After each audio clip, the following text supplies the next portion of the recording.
The first duty of government is to protect our rights. It's our job to maintain the proper role of government in what we were tasked to do. Obviously, we over budgeted last year. I hate to say that I was right, but I was right. And I think that that's what we need to look at more, is trying to get back to what we used to be, where our churches and our families took care of each other instead of relying on the state. And we have no way to maintain control over the spending of this program, and it will be a disaster for this state long term. But we have a whole gamut of kids whose parents would like to do something for them and they cannot. I take our constitutional rights, the constitutional rights of my constituents, very seriously. This is simply about putting it out of reach of young, innocent, vulnerable children and making our libraries and schools a safe place for them to go. And I am increasingly frustrated that we cannot stop ourselves from drinking at the public trough. He's sounding the alarm. He's saying if we don't address these issues, we potentially might have greater problems moving forward. Mr. Speaker, no matter how you look at it, no matter how you boil this down, there is never any time that a parent's right to govern what their children see and what they're exposed to should ever be bypassed. If I was looking at a business and I was looking at these figures, there would be heads rolling because this is unsustainable. We're supposed to be bottom-up government. We're supposed to be representing my citizens' ideas and your citizens' ideas, and we're supposed to be discussing them and debating them to come to a conclusion. We need to start making Idaho first. We need to start making America first. We need to be protecting our First Amendment rights, not inventing ways to slowly chip away at them. The First Amendment and our freedom of religion, freedom of speech are our first liberties. They are so important. We don't have the rest without them.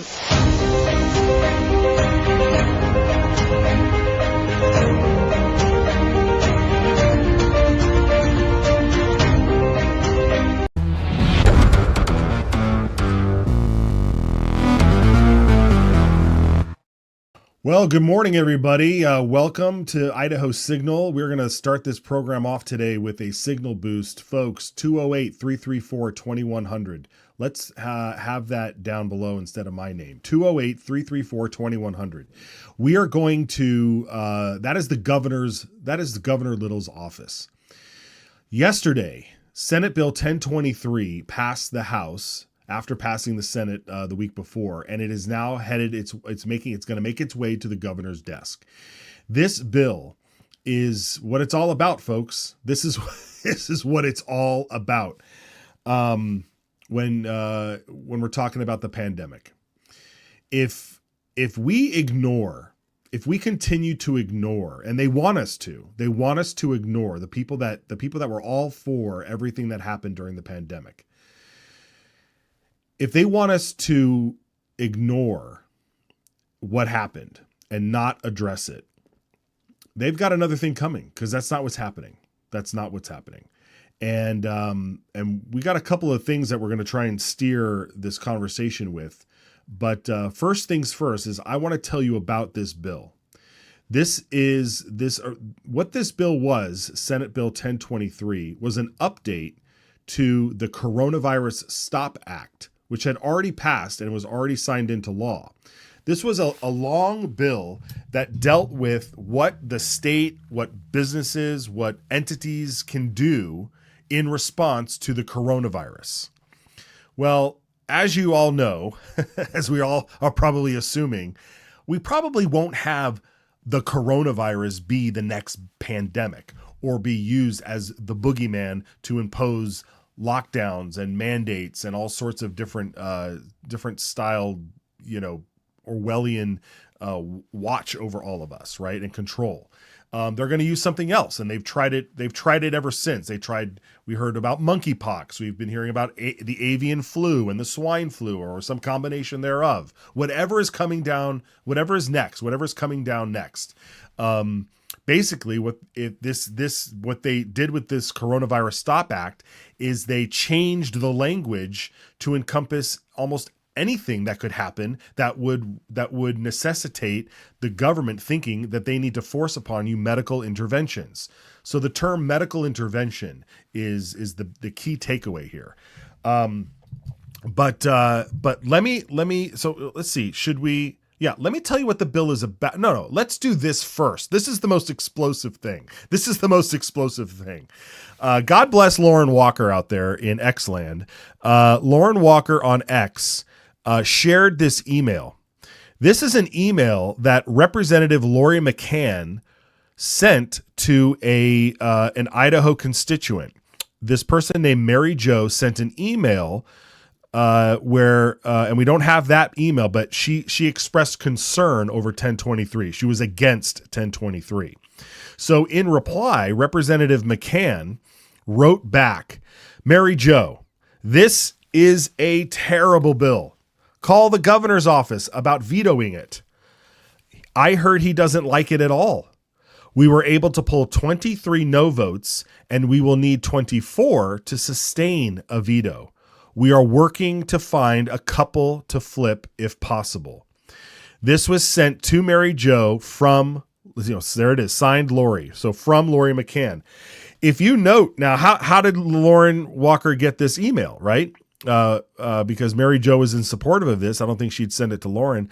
Well, look up there, folks. Look in the, we blocked out Mary Jo's last name, but you can see right on the other side that Representative Lori McCann sent the email to Mary Jo plus 69 other people. Folks, Mary Jo sent an email to the entire body of the House, 70 people. And Representative McCann apparently hit reply all and decided to tell everybody what her plans were in trying to whip votes in order to sustain a possible veto. So this is what we're up against, folks. This is what we're up against. So because of that, everybody's on alert. Everybody's on alert because this bill is so important. It is so important. We posted the entire House debate up on YouTube and Rumble, so you can go and watch the entire debate. It's about 20 minutes long, and I really encourage you to watch it. There was very, very little tiny debate in the Senate when it went through the Senate, but we do have a clip from there that we'll show you today too. All right, so what are they so afraid of? What are they so afraid of with this bill? Okay, let's bring up the first slide here. This is what Senate Bill 1023, the Medical Freedom Act. This is what the Idaho Medical Freedom Act does. It provides a broad prohibition on mandates. Government, businesses, schools shall not require medical interventions to participate. So what is a medical intervention? A medical intervention is forcing you to take part in some sort of medical procedure. Like you cannot participate in what we have to offer you unless you do X, right? That is unless you take a vaccine, you can't come in here unless you're vaccinated. You can't work here unless you have a vaccine. We're going to get into some of the details on here because you might be saying, well, it's my business. I can demand whatever I want. Absolutely. Absolutely. But the fact of the matter remains that if you are a government, if your schools, you cannot force people to change their body to undergo a treatment, right? That they don't want to do. Okay. We can't be having that. We're not, I mean, and if you need any examples, just go back, go back in time to when people were arrested, when people were out in the streets being arrested because the government said you're supposed to wear a mask if you're going to be outside and you can't be within 6 feet of each other or whatever the stupid rules were. Right. So I don't need to keep rehashing this stuff, but this is where we're at. So this is what the bill does. That's the first point. The other one is it protects individual choice. It safeguards individual rights to ensure no one is compelled to undergo medical interventions. It provides a legal recourse. So this bill provides for a civil cause of action for individuals that are harmed by violations of that act.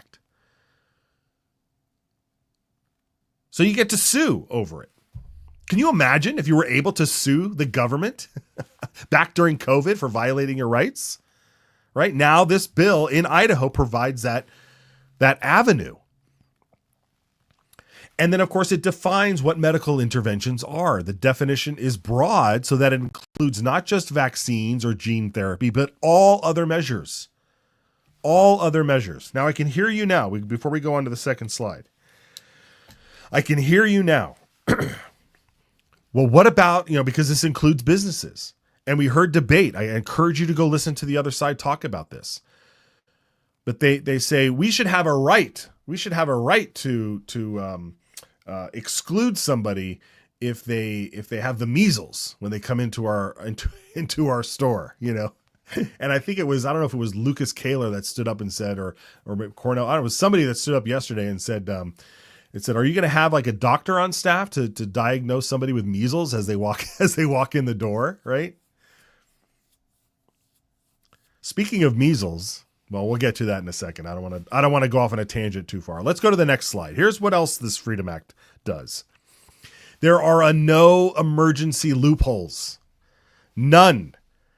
Even in a future, and this is the whole point of the bill, right? Even in a future crisis, government cannot revert to mandating medical interventions without violating the law. And some may, because you heard the people, well, we don't know what's coming down. We don't know what's going to be next. We may need to be able to do this. That's the whole point of the bill, folks. You do not have the right to do this. Our liberties are sacrosanct. Our liberties are God-given rights. You never have it. You never have the right to just violate without recourse, without them finding some recourse. So that's the whole point. I remember the meme that was going around that said it showed the founders signing the Constitution, right? And they said, all these rights, these are all the rights. These rights are for all the people. Unless there's a pandemic, then they go out the window. Like, no, that's not how it works. That's not how it works. The intent of the bill is clear. Unlike some other legislation, this bill is a direct response to the 2020-2021 pandemic. And it was passed to remedy the trampling of our liberties. Like, these folks, like, they just don't get it. It's like you're talking past each other.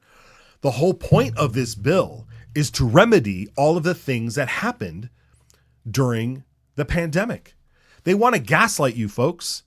They want you to think that they never forced you to wear masks, that they never told you had to walk 6 feet apart from each other, that they never shut down your business. Right?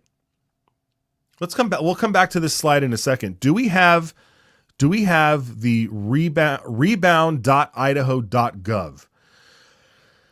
Rebound.idaho.gov was the governor's website, the state of Idaho's website that was put up when we were going to rebound from the pandemic. It had all sorts of protocols and plans for coming back from being shut down. Wait a minute. I thought our state wasn't shut down. I thought we were like Florida or South Dakota. I thought we were fine here. No. You know why you can't find rebound.idaho.gov is because they rabbit holed it. It's gone. The whole website is gone.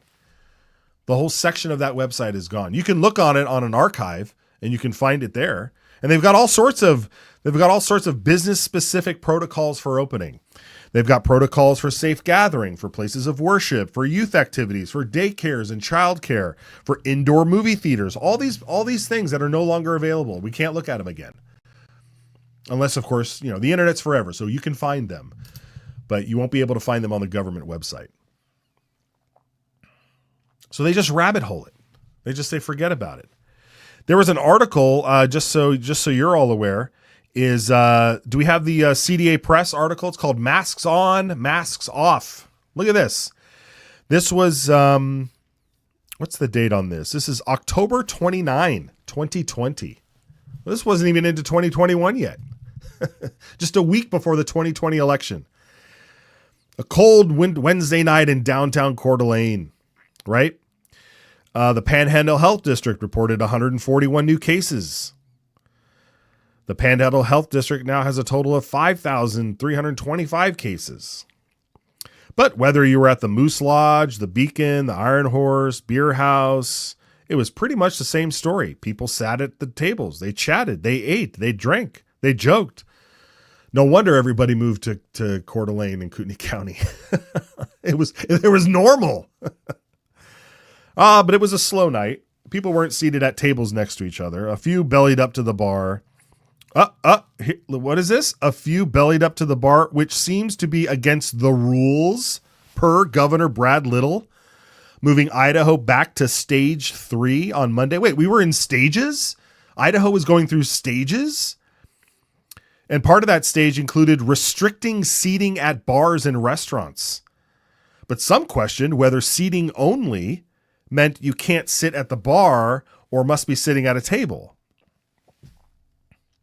I mean, incredible. And then down here, the city council on Monday of that late October 2020 passed by a 4-2 vote a 90-day mask mandate that requires the wearing of masks in public places when unable to social distance.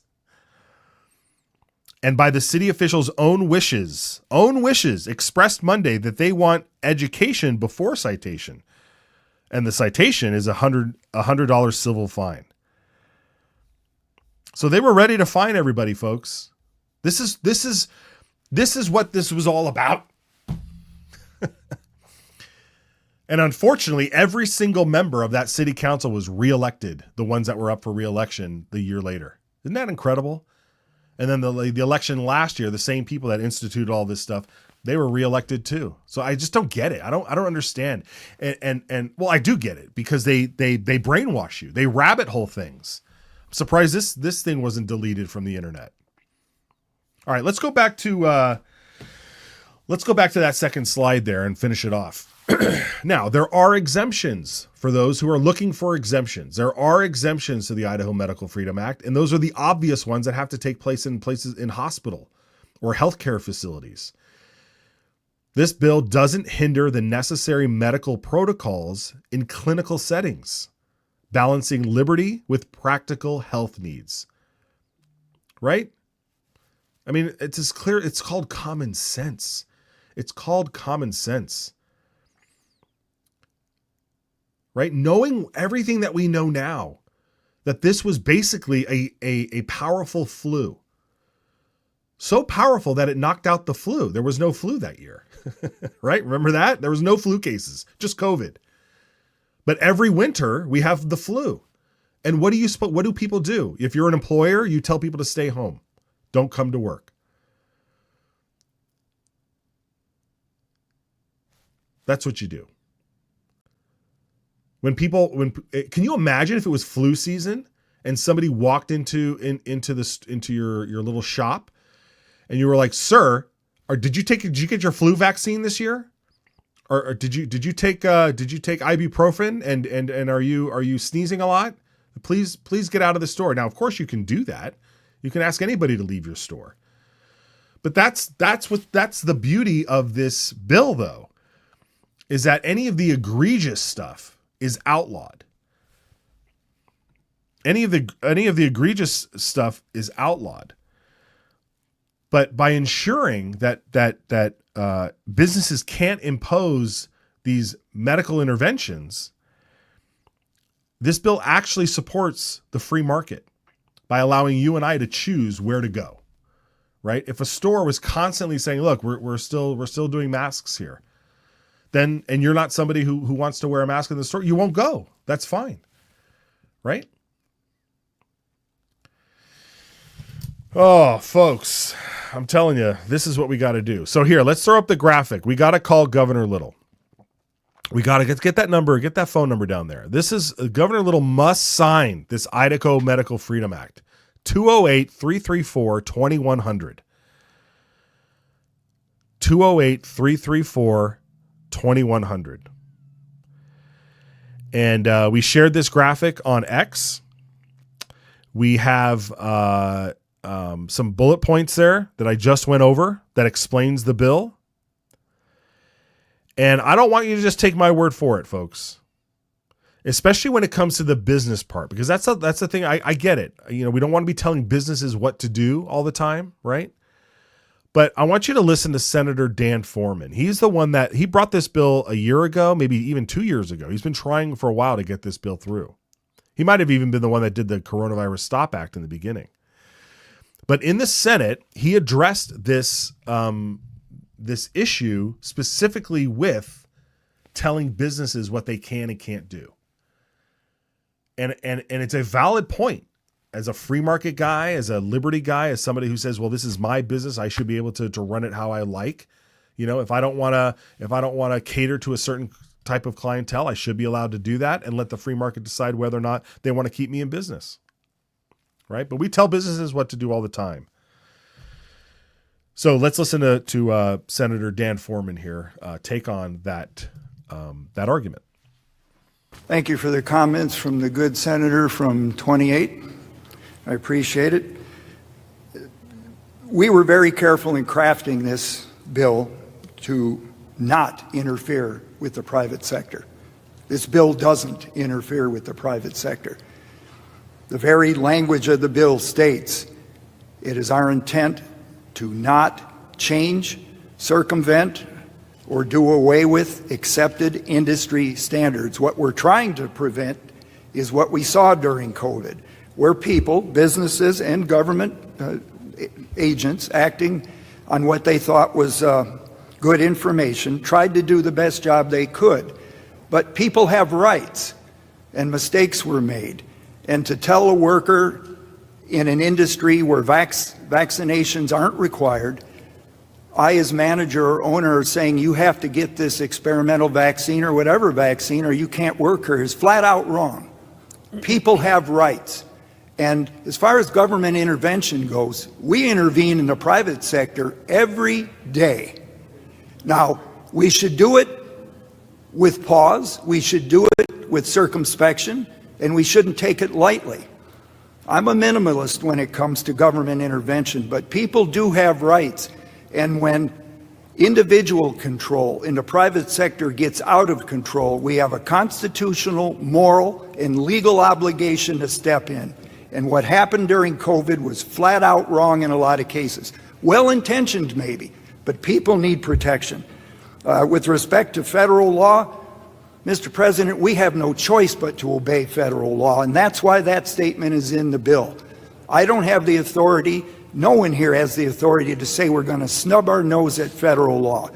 It's a fact of life, and that's why that's in the bill. Mr. President, I urge everybody here to take a moment, think about what happened during COVID, think about the real meaning of this bill, and vote in the affirmative on 1023 as amended. Thank you, Mr. President. Yes, perfect. Perfectly said. And just to reiterate what a medical intervention is, okay? It means a procedure, okay? A treatment, right? Does your job tell you have to have a procedure? Like these are real things, right? A procedure, a treatment, a device, a drug injection, a medication or an action taken to diagnose, prevent, or cure a disease or alter the health or biological function of a person. Like these are extreme measures that nobody has the right to force you to do, including a business.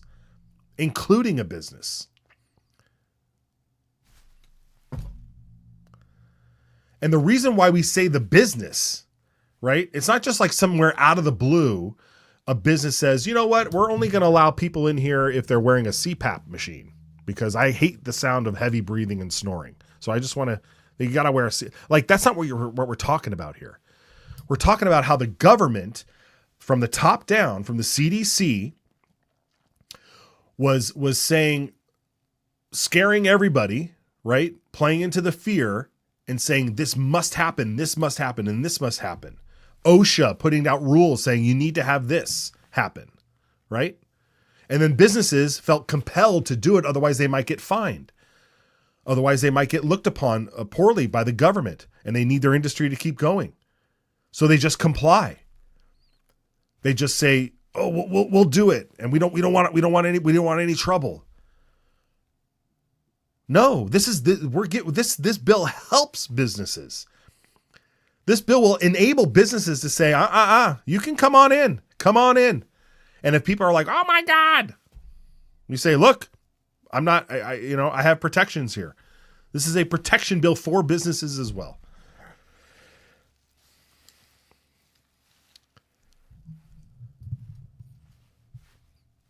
Easy. Very easy. Okay. What was the other thing we wanted to share?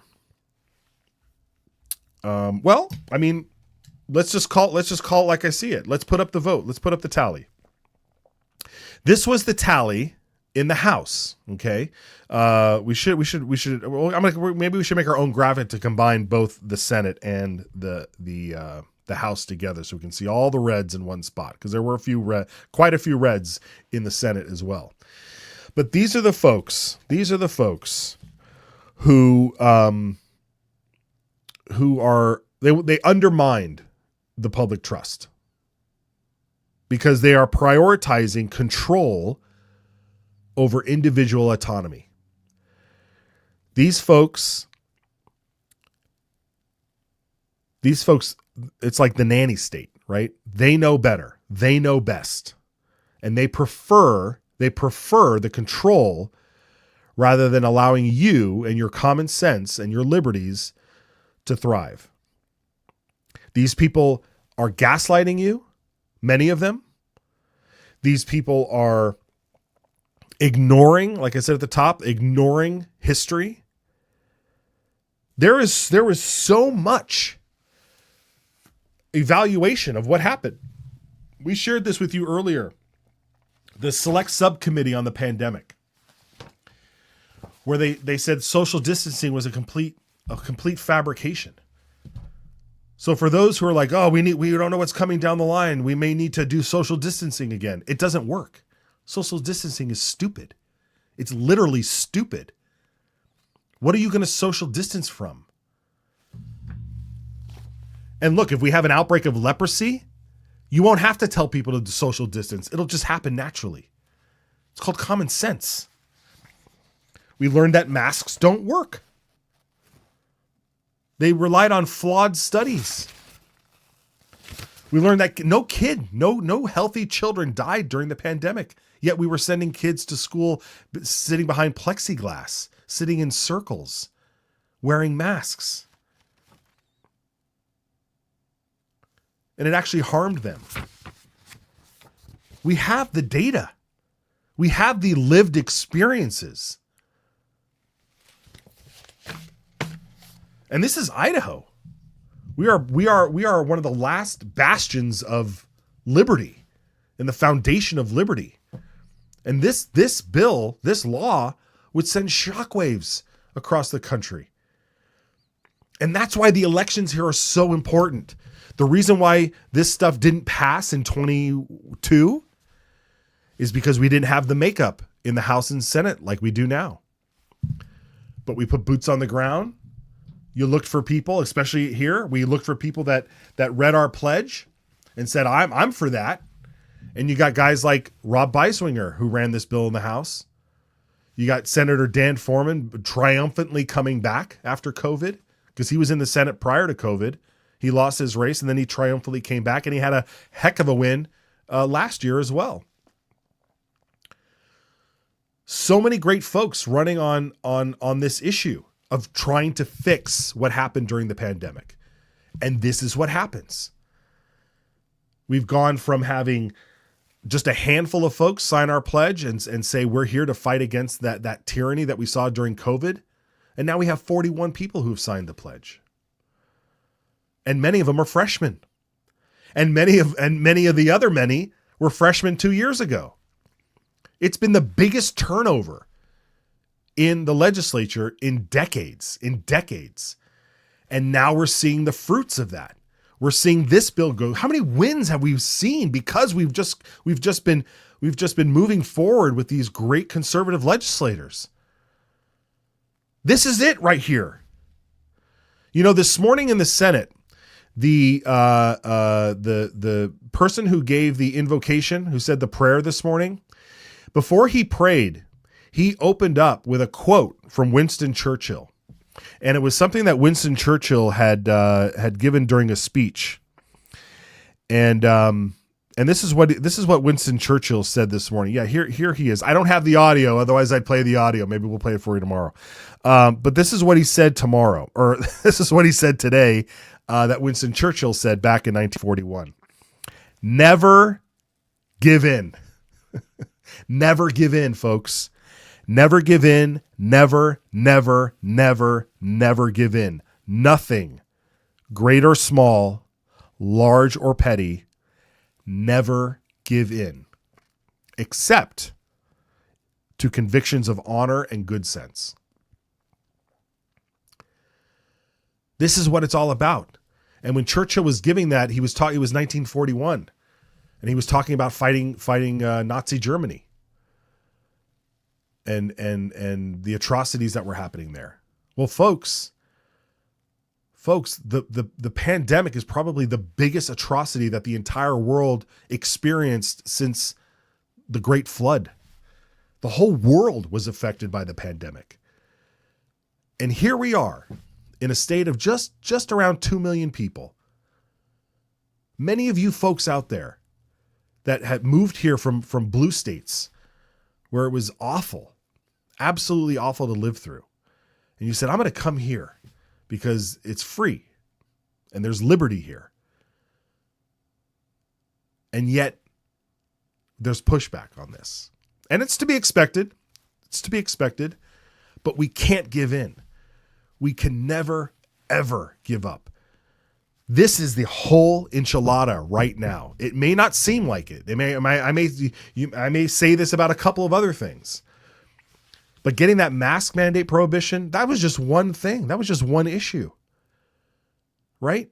This is it, folks. This is it. You need to call the governor. 208-334-2100. Call the governor and ask him to sign this, because Lori McCann is out there whipping votes and telling her constituents to call the governor and tell him to veto it. She said, call the governor and tell him to veto it. She's working against you. She was elected by the people, and now she's working against you. How does that make you feel? How does that make you feel? How many more of us are there than them? I don't know. We don't know. But we should find out. So I'm going to encourage you. You need to share this program right now. Share that phone number. Tweet it out. Put it on Facebook. If you're on YouTube, text it to your friends. Say, tell the governor to sign the Idaho Medical Freedom Act. He's got to do it. This is the whole enchilada. This is it. And then these folks are up for re-election in 2026. Each one of these folks, every single one, green and red. Support the green and get rid of the red. I mean, that's not a strict endorsement right now. There's a couple in green I may have some issues with. But those red folks, come on.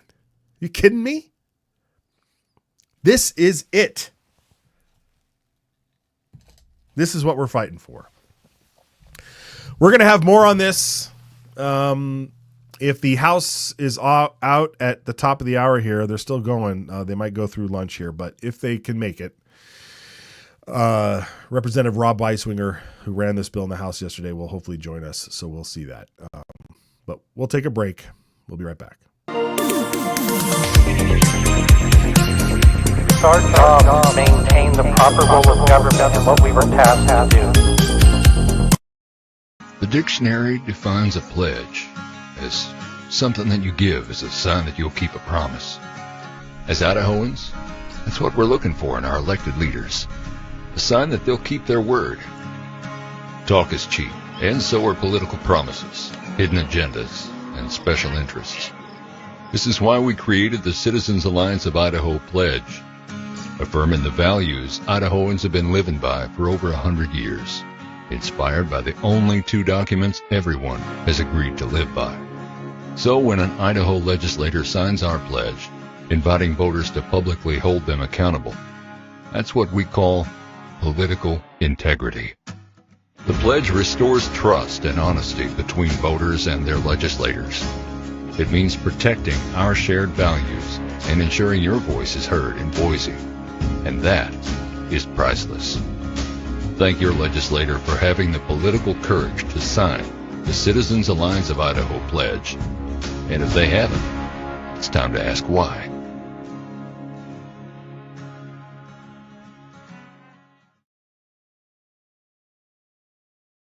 Folks, by my count, every single pledge signer supported that bill, 1023. That's what we do here, folks. We find those people, we get them to sign, we help them, we educate them on how to run a successful campaign, and Lord willing, you guys show up and vote for them. That's what we do. That is our sole mission. That is our sole mission. And then these elections have consequences. Brian Allman is at the Capitol today. Hopefully he's feeling well. Brian, good to see you, my friend. I am so jazzed that this bill is headed to the governor, but how shocked are you at the giant the giant mess up of Lori McCann replying all and letting everybody know that what her intentions are about trying to whip votes to get this bill vetoed? I saw that drop last night, and I keep wanting the best for everybody. That's just my nature. And some people just keep disappointing me. You had high hopes for Ms. McCann? I always want to give people the opportunity to do the right thing. And, yes. And then a lot of people just continually do the wrong thing, as in the case here. I don't understand it, but we need our people to keep calling and remind the governor that these rights matter, and we don't want to see another replay of what happened 5 years ago. No, we certainly don't. And I think what was so brilliant about this bill, Brian, was that they took the Coronavirus Stop Act, which was all about, protecting us against, the ridiculousness of what happened during coronavirus. But because the statute literally said coronavirus and alluded to COVID-19, that meant that should something else happen, the government could do everything the same. And we'd be sitting there going, wait, why? I thought we banned this. I thought, no. We didn't ban it for we didn't ban it for swine flu. Yeah, exactly. Yeah. Or COVID-26. Exactly. So, and I don't know if you caught this, but when Rob Beiswinger stood up to present the bill, he's like, this is a cleanup bill. Yeah.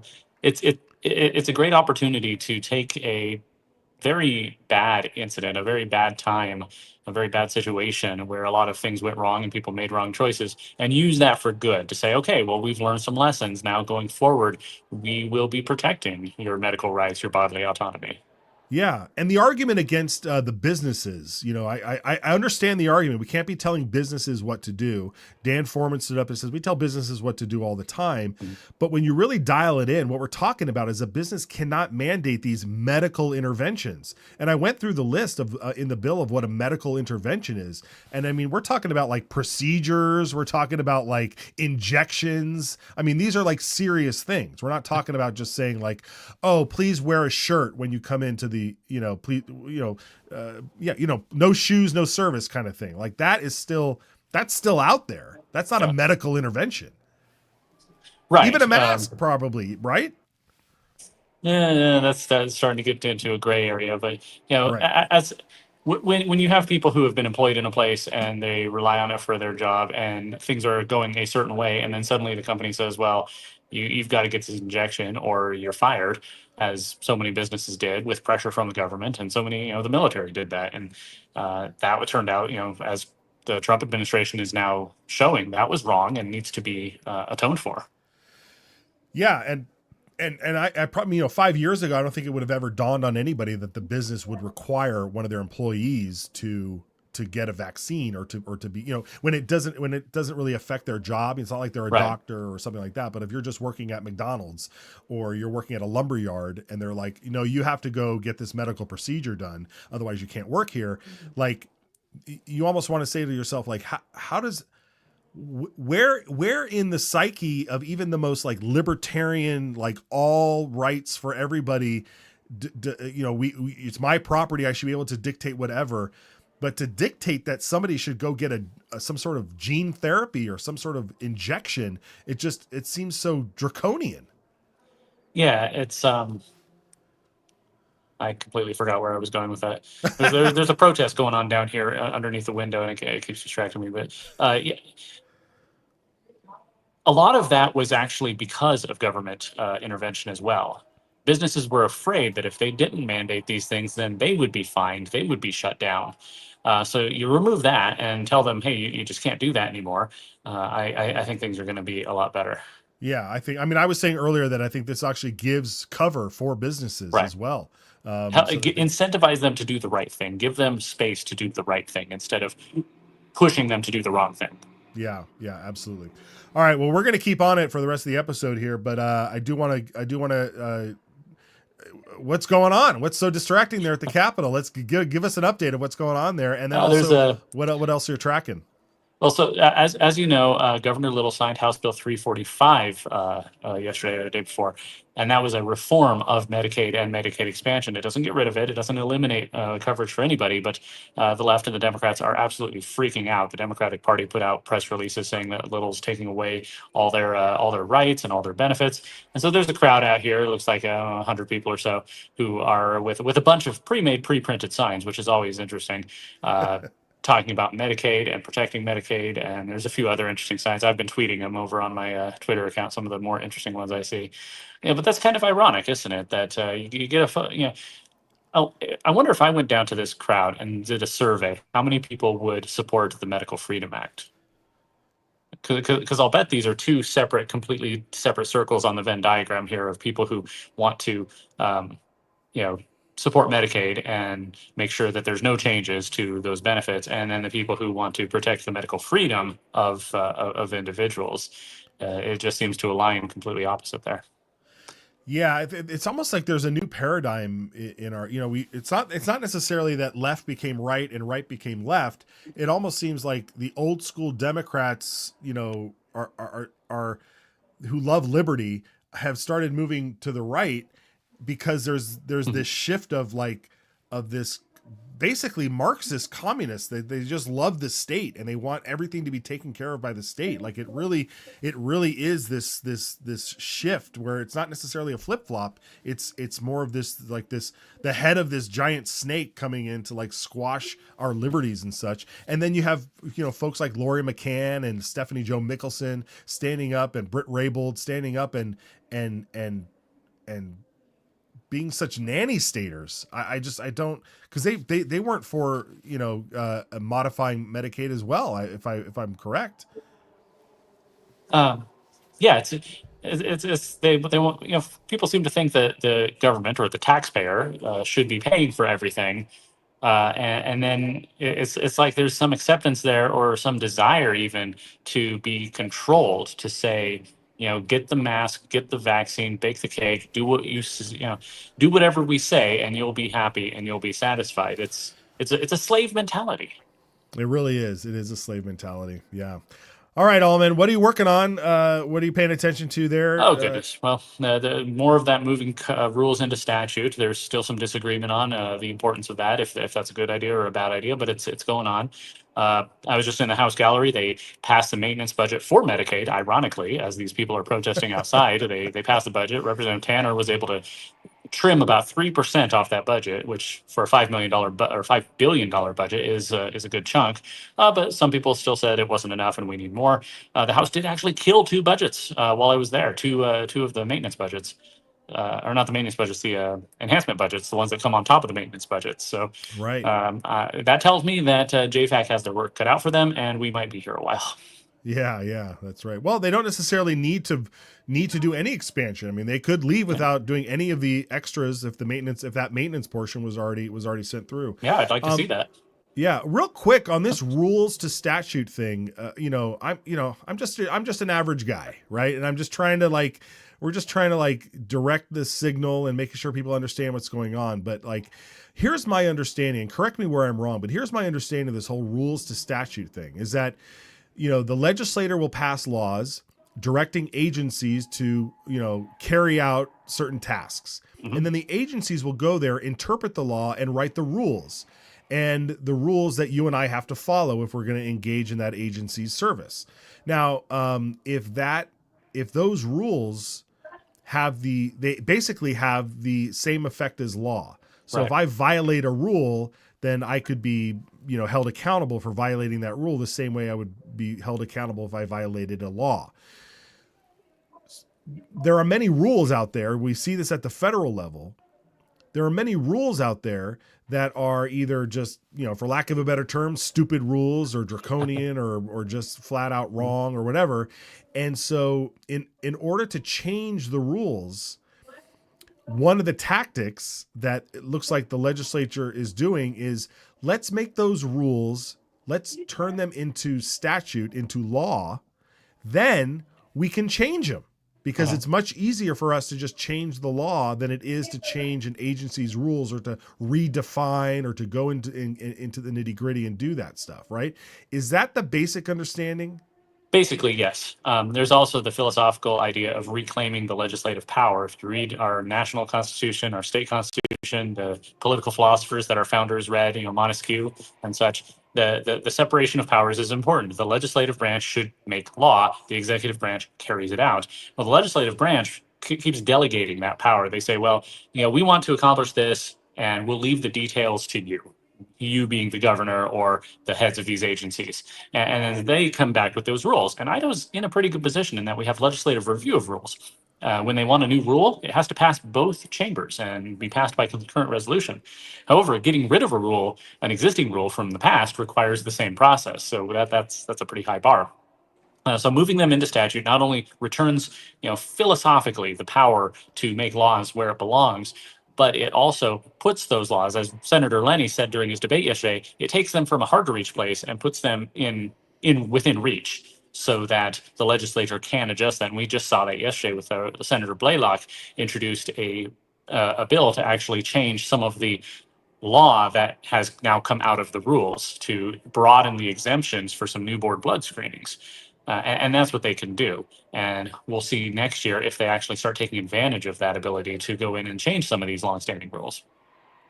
Yeah, and then I guess there's always the strategy, like how to do it. I know that there was at least one bill dealing with foster care that there was a rule, and they didn't like, the legislators didn't like the rule, and so they wanted to change the rule. But rather than just codify the rule in statute, when they went to go do that, they changed the language as well. So they kind of did it in one fell swoop.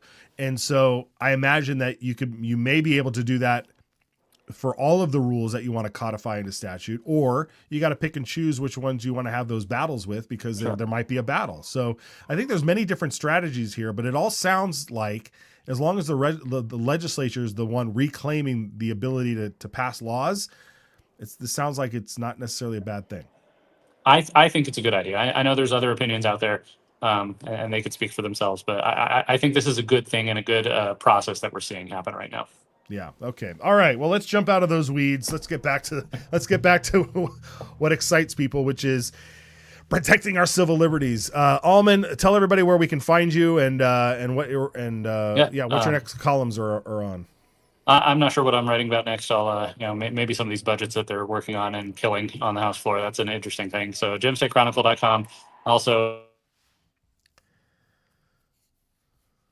Also, Gem State Brian. Did we lose him? Looks like we cut him out just in time. Oh, there you are. We're losing your feed. We're losing your feed, but we got your website up, and we'll make sure it's the aura from all these protesters, I think.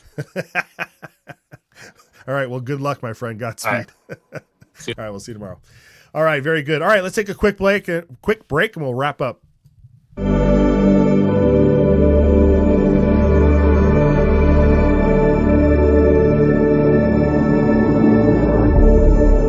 And that's exactly what happened. You want to pull the tape? You can pull the tape because we now got video. All Idaho lawmakers swear an oath to support the Idaho and U.S. constitutions. But how's that working out for you? Because not all Idaho lawmakers share the same values. That's where the Citizens Alliance of Idaho pledge comes in. 10 statements inspired by those 2 founding documents that are designed to preserve our shared values. Values such as education freedom, safeguarding free speech, defending our protected right to self-defense, and being responsible stewards of taxpayer dollars. When a lawmaker signs the pledge, they are performing an act of political courage, accepting the challenge to be a champion for our values, and serving with political integrity. To find out if your lawmaker signed the pledge, visit idahopledge.com. Paid for by Citizens Alliance of Idaho. We ride together. Yes, we do, folks. We ride together, and this is the we need the whole posse out there. We need all of you signal callers out there. You got to call the governor. 208-334-2100. He must sign the Idaho Medical Freedom Act. It's not physically on his desk yet, so he's not going to sign it today. It takes a while to go through to get all the stuff shuffled through the House and the Senate and make sure it's delivered to the governor. But when it's there, he has to sign it. But that doesn't mean you can't start those phone calls now and just put it on your list to call every day. It's so important. It's so important. And folks, without this law, future emergencies could again see businesses pressured into enforcing these state-backed mandates. Remember, the government will not only will they let the businesses do it, right? Like the government, look what they did with Facebook and YouTube. The government wasn't out there telling you can't say this or you can't share that news. No, they would just tell Facebook, hey, people can't do that. They'd tell them through private emails in the background. And then Facebook would just go and say, oh, absolutely. I mean, we don't want to get shut down. We don't want our businesses to fail. So we're just going to say you can't say that on our platform. That's how it works. It's the same thing.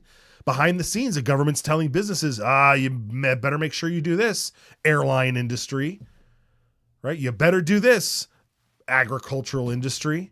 You better do this, tech industry. And then the tech industry and the airline industry and all these industries say, oh, you got to have this, you got to have that.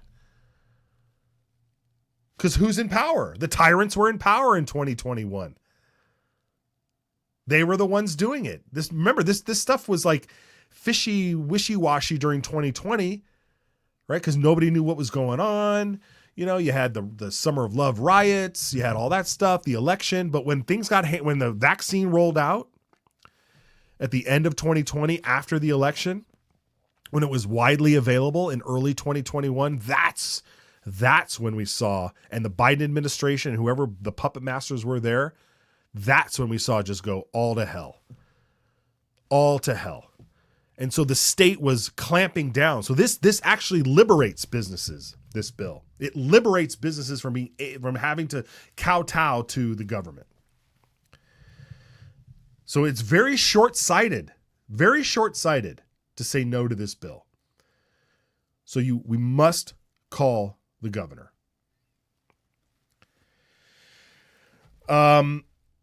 Let's look at some things here. Did we show what happened in Moscow? We want to remind people what happened. Look at this video in Moscow. This happened in Moscow. These folks out there singing hymns in the street. And there is Gabe Wrench not wearing a mask. None of those people were wearing a mask, being arrested for organizing this, what amounted to a peaceful protest. This was a peaceful protest. And I'm being very generous to the authorities on that, because most people would just say these are people that were told they can't go to their churches, so they're worshiping in the streets of their own town. So this isn't even a protest; it's a worship ceremony. And there he is, being arrested. This was Idaho, folks. This happened.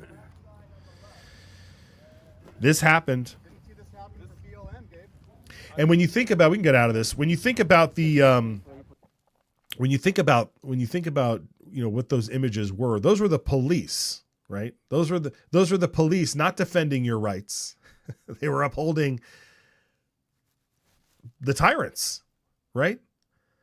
They were upholding the tyrants. Those were the police, right? Incredible, folks. Incredible. You know, this whole notion, I don't know if people have seen this, but they're trying to scare us with the measles.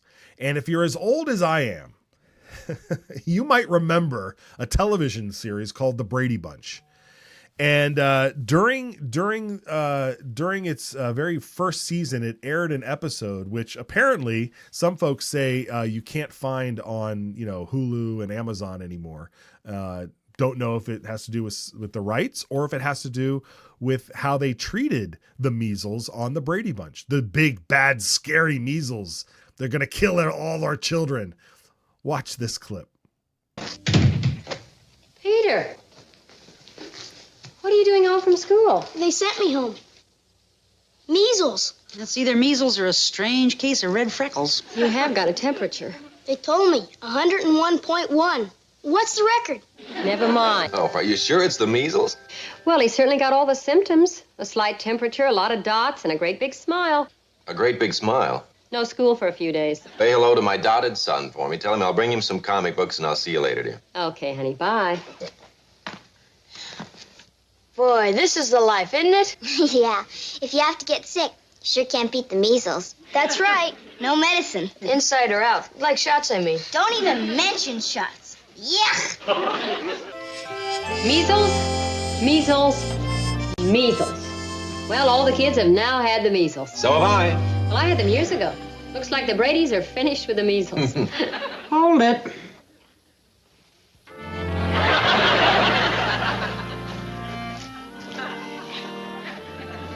You're not through yet. Alice, don't tell me you're coming down with the measles. Oh, I hope so. I'd hate to think I was just learning how to blush at my age. Oh, Alice. Folks, we play that clip because measles was said maybe once or twice on the House floor about, you know, how scary it would be if someone with measles walked into your store. Can you imagine the what they've done to these people? I think it was Representative Mickelson even used the term super spreader. Like, are you serious? Are you serious? Like, they're still living in 2020 with those draconian terms, super spreader. Bring up that list. Here's the tally, folks. The folks in red, I'm telling you, this is the whole thing right here. We cut that red list down, and you will see Idaho flourish like you've never seen it before. You will see such amazing things. We will see our taxes greatly reduced. We will see our liberties greatly enhanced. You will see rules and regulations stripped from code that violate our rights. There's a bill still out there that says that's trying to allow you to carry firearms on public property. That went to the Idaho Supreme Court and said you're not allowed to wear your firearm if you're walking through a farmer's market. You can't, right? This is Idaho, man. You strip those numbers down of how many those red folks out there, and I swear to you, I promise to you, we keep electing more pledge signers, you know, and they'll all have their strategies. They'll be infighting. There'll be all that garbage that we've seen, right? But you get people with the right set of values in there. You get a governor with the right set of values. Whew. Boy, I'm telling you, this is what it's all about, folks. And we are that close. We are that close. Let's throw up that graphic, time to sign. Do we have it? It's time to sign, folks. It's time to sign. 41 legislators have signed the pledge. That's about 39%, 38%. Right? That's it, folks. Who's going to be number 42? Head over to timetosign.idaho.pledge. Get these folks to sign. We need more of these folks on there. We need a head count. We need a head count. We need folks because we need to know where to focus our attention. Because if you're not going to have folks in office that stand behind these values, we need to find the right people. And so there's some great conservatives out there that I know would sign the pledge. They just need a little bit more pressure. They need to know from you, because if they don't sign, we'll find someone else who will. Because this is what it's all about. This is what it's all about. Call the governor's office, folks. There it is, 208-334-2100. You can ask him to sign too. Why not? No, he's got to sign this, the Idaho Medical Freedom Act. This is so important. Share this episode today, folks. Share this episode. Go to our X account. Go to Facebook. We're going to be posting this thing all over the place. Get him to sign this thing. Don't let up. Do not let up. I predict, because Lori McCann is sending out this email trying to whip votes, that I predict he's going to try to find something.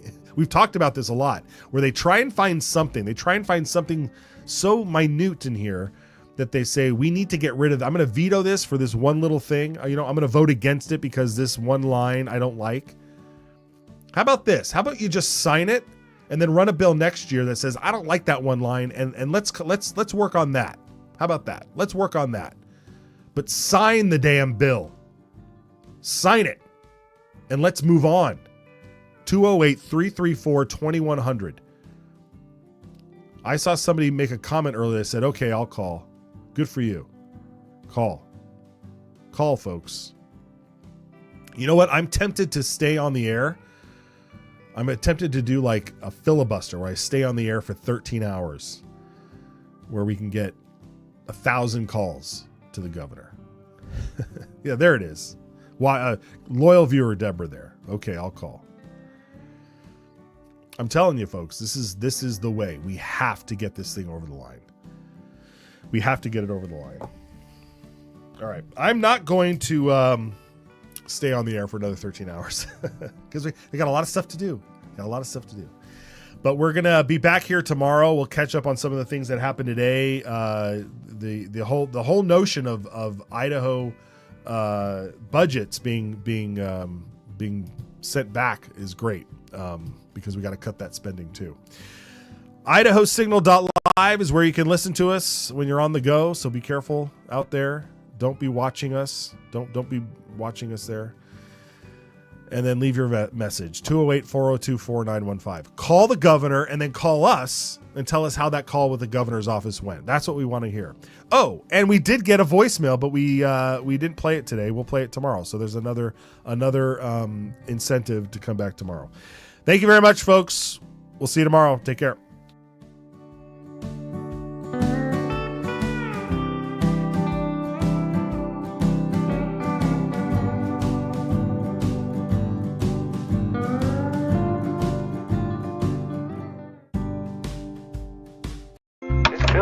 Puts a stake in the ground that says we have a sovereign right to protect what's ours.